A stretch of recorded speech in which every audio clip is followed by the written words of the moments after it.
Assalamualaikum warahmatullahi wabarakatuh. Alhamdulillahi rabbil alamin. Rabbil ladzi an'amana bi ni'matil iman wal ihsan wal islam. Assalatu wassalamu ala nabiyyina Muhammadin wa ala alihi wa sahbihi wa man ahya sunanahu ila yaumil qiyamah. Asyhadu an la ilaha illallah wahdahu la syarika lah wa asyhadu anna Muhammadan abduhu wa rasuluhu la nabiyya wa la rasula ba'da. Amma ba'd. Bapak-bapak, ibu-ibu yang dimuliakan oleh Allah, alhamdulillah puji syukur kita kehadirat Allah yang memberikan izin, dan alhamdulillah juga kita mengambil izin tersebut dengan melangkahkan kaki kita di masjid. Dan alhamdulillah juga kita mampu menggerakkan, memaksakan diri kita, terkhusus setelah sholat subuh ini, memberikan asupan rohani, dan insya Allah ini adalah dipenuhi keberkahan oleh Allah. Amin amin ya rabbal alamin. Jemaah salat subuh yang dimuliakan oleh Allah, kita masuk bab baru tentang babul khaufi minasyirki. Kita harus memiliki rasa takut, karena takut hanya kepada Allah Subhanahu wa taala. Takut untuk jatuh kepada lembaga kesyirikan. Masalahnya yang jadi berat bagi kita, ini takut terhadap sesuatu yang kita tidak tampak. Biasanya takut itu karena tampak. Tetapi di sini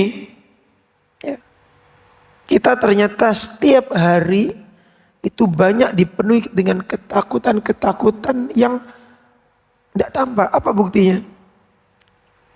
Ketika sesuatu itu belum terjadi, kita takut. Nah, demikian juga kalau kita berpikir, ini adalah kekuatan kita sebagai makhluk Allah, makhluk yang mampu berpikir, mempertimbangkan baik buruk atas apa yang kita lakukan. Ternyata ketakutan itu harus memuncak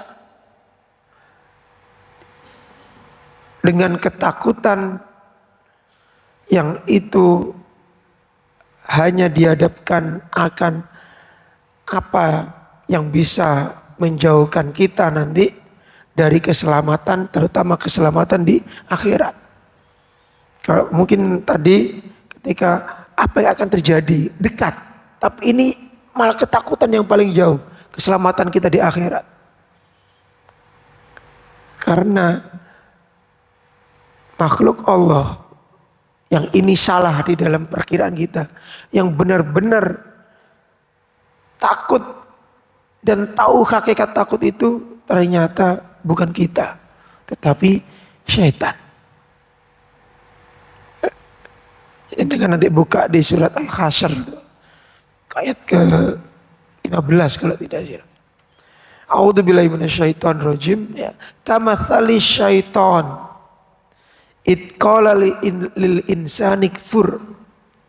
Sebagaimana syaitan. Dan kita ingat syaitan ada pada diri kita masing-masing. Itu selalu membisikkan.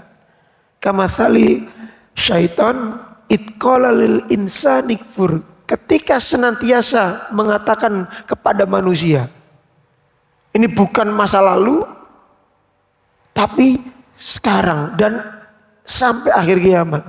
Itu akan mengatakan kepada diri kita, ukfur, kufurlah, gak usah bersyukur, gak usah berterima kasih atas pemberian ini loh, yang memberikan gak kelihatan dengan, ya sudah, gak usah. Katakan kalau sesuatu itu kamu dapatkan, berarti itu hakmu. Itu adalah karena kepintaranmu. Karena memang tujuannya untuk agar tidak mengenal dan tidak takut kepada Allah. Tetapi falamma kafara qala inni bari'um mimma tusyrikun. Ketika kita akhirnya kufur, akhirnya hati kita tadi ngikuti segala sesuatu yang untuk kita mengakui bahwasanya semuanya ini adalah karunia Allah, maka kafaro, jadi kufur. Justru akhirnya setan, inni bari'un mimma tusyrikun. Loh, saya akan membisikin kamu. Oh, saya berlepas dari apa-apa yang akhirnya kamu syirikkan, kamu duakan. Seharusnya kita berterima kasih kepada Allah, malah kita menyekutukan Allah. Gak terima kasih sama Allah, malah membanggakan diri. Karena setan mengatakan, inni akhafullaha rabbal alamin. Saya ini benar-benar takut kepada Allah, pemilik segala alam ini. Setan yang mengatakan sedemikian. Ayat ini menggambarkan kondisi orang-orang munafik yang sebenarnya ia mengatakan kepada dirinya.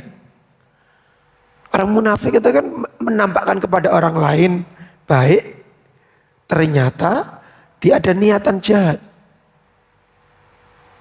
Nah, kita ketahui 3 ataupun 4 tanda orang munafik kan gitu. Berkata mengingkari janji. Padahal sebenarnya dirinya sendiri ia tipu gitu. Kita itu selalu berkomunikasi dengan diri kita, tapi nggak sadar. Dibukakan tabirnya oleh Allah, sebenarnya itu sama saja dengan yang dibisikkan setan kepada diri kamu semua, yaitu kita. Sehingga memang benar Nabi Muhammad SAW mengajarkan kepada kita untuk selalu waspada. Dan Nabi menyampaikan firman-Nya Allah, fattakhidhuhu aduwan. Maka benar-benar jadikanlah musuhmu. Setan itu menjadi musuh. Jadi kita boleh punya musuh, tapi cuma satu, setan. Kita boleh punya musuh, magdid dan disyariatkan. Tapi setan yang kita musuhi. Tidak usah orang lain, diri kita yang menyelinap dalam diri kita. Alladzi yuwaswisu fi sudurin nas. Boleh kita punya musuh. Berarti kita salah kalau kita memusuhi orang lain. Padahal musuhnya ada di diri kita. Boleh memusuhi orang lain, boleh, tapi bukan orangnya. Tapi sifat syaitan yang ditampilkan oleh seseorang itu harus kita musuhi. Berarti tetap satu. Prinsipnya tetap sama, musuhi setan. Karena setan yang selalu ingin kita untuk kufur nikmat dan segala bentuk kekufuran. Puncaknya adalah kita tidak sadar kalau melakukan sesuatu itu bukan karena Allah, tapi justru karena manusia. Maka semoga sholat kita tidak menjadi sholat yang fawailul lil musallin. Wis soro-soro sholat, dadakno syirik. Apa? Ria annas. Alladzina hum an sholatihim sahun. Yang lupa, sholatnya lupa bukan untuk Allah, tapi untuk membanggakan diri, untuk menjadikan diri kita lebih baik daripada orang lain. Nah, maka Nabi Muhammad SAW ini saya singkat-singkat nih. Asyirku akhfa min dabibin naml. Syirik itu lebih tersembunyi. Kita nggak dengar. Lebih tersembunyi dari apa? Dabibin naml. Dabibin naml. Jejak kakinya semut. Mungkin kita nggak, semut jalan aja nggak tahu. Nggak kedengaran ketopak. Tapi syirik itu menyelinap, dibisikkan oleh syaitan ke dalam hati kita. Itu sebagaimana langkahnya semut yang gak kelihatan. Gak tahu kita syirik. Lupa berterima kasih kepada Allah. Ya. Bapak-bapak, ibu-ibu yang dimuliakan oleh Allah. Ya. Maka nanti kita perlu membuka ya, di surat An-Nisa ayat 48 ayat 116. Innallaha la yaghfiru ayyushraka bihi wa yaghfiru ma duna dzalika liman yasha. Puncaknya nanti di sholat. Sholat apapun. Yang paling susah ini sholat sunnah. Yang paling susah sholat sunnah. Karena sholat wajib menjadikan sudah khatam lah bahasanya manusia. Sholat sunnah. Nah, sholat sunnah untuk apa? Biar tampak di hadapan sesama kalau kita menjadi orang yang taat. Ya, berarti kan lebih baik dari orang lain. Itu sudah itu. Karena Allah tidak mengampuni ya, dosa ketika seseorang menduakannya, tapi justru Allah yaghfiru mengampuni dosa selain syirik. Tapi apa yang tidak terpisah dari syirik? Tidak ada. Apalagi syirik kecil. Nabi mengatakan sedemikian, syirik kecil. Yaitu ar-riya. Dan sekarang di zaman justru yang dikatakan manusia sebagai peradaban maju, malah ini kalau menurut kacamata tauhid ini adalah zaman kesyirikan. Apa?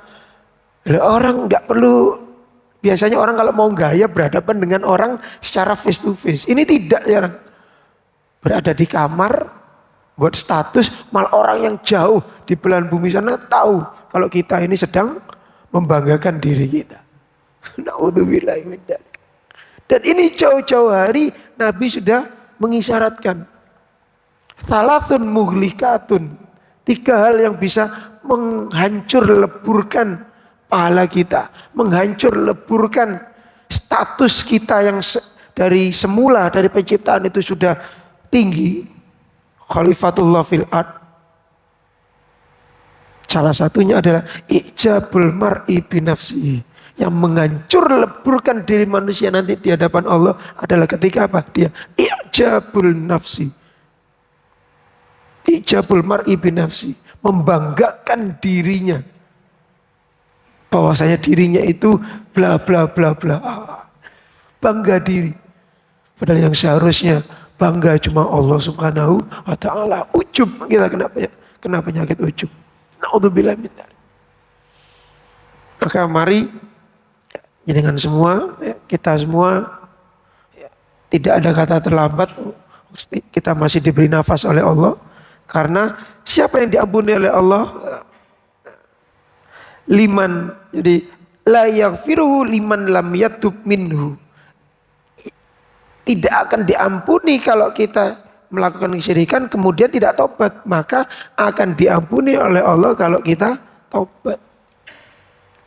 Tobat itu bukan pada momen-momen tertentu, setiap saat. Nabi telah mencontohkan. Agama kita itu enak. Sulit-sulitnya apapun Nabi mencontohkan, berarti mudah untuk dilakukan. Dan Nabi senantiasa beristighfar, mengajarkan kita tidak malu kepada Allah. Tapi setan menjadikan kita malu. Terlalu banyak kasus untuk menjadikan kita malu mengakui kesalahan kita. Seorang suami ke istri, istri ke suami. Wah, gengsi, padahal satu rumah tangga. Lah ya kok gengsi. Ketika melakukan kesalahan tinggal minta ampun. Bu, sepurane. Ya, sepurane. Itu susah. Karena ternyata sekatnya ada di diri kita, yaitu setan yang selalu membisikkan. Di sini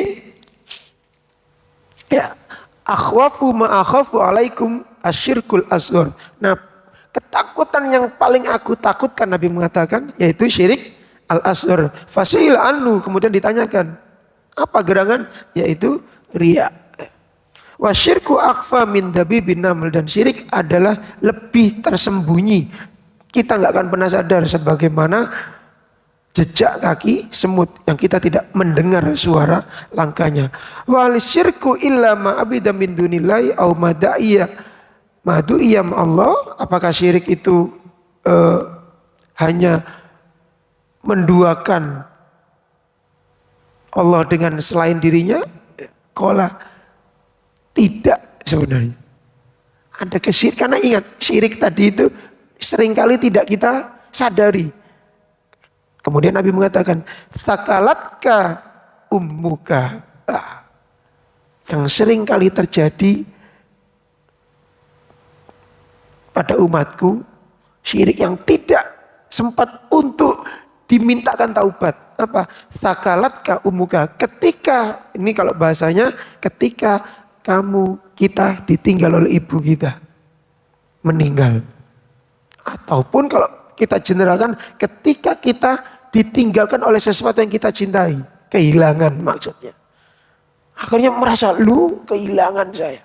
Lupa kita punya Allah Subhanahu wa ta'ala. Ditinggal oleh anak kita, ditinggal apa? Ini ujian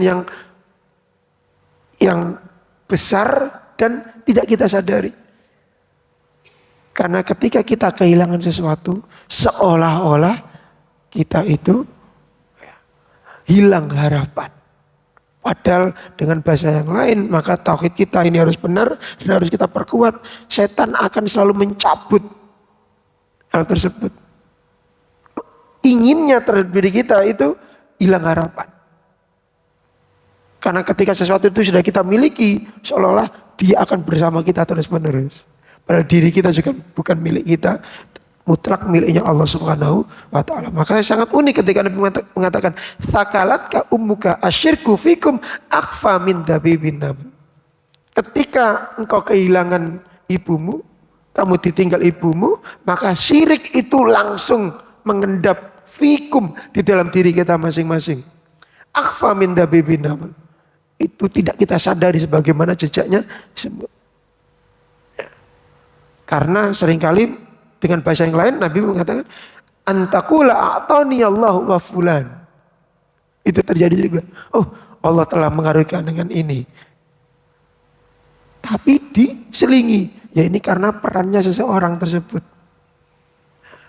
Padahal inilah mengapa di dalam tradisi Arab yang sudah dipengaruhi oleh Islam, syukron, terima kasih, balasannya bukan, kalau bahasa kita mungkin sama-sama.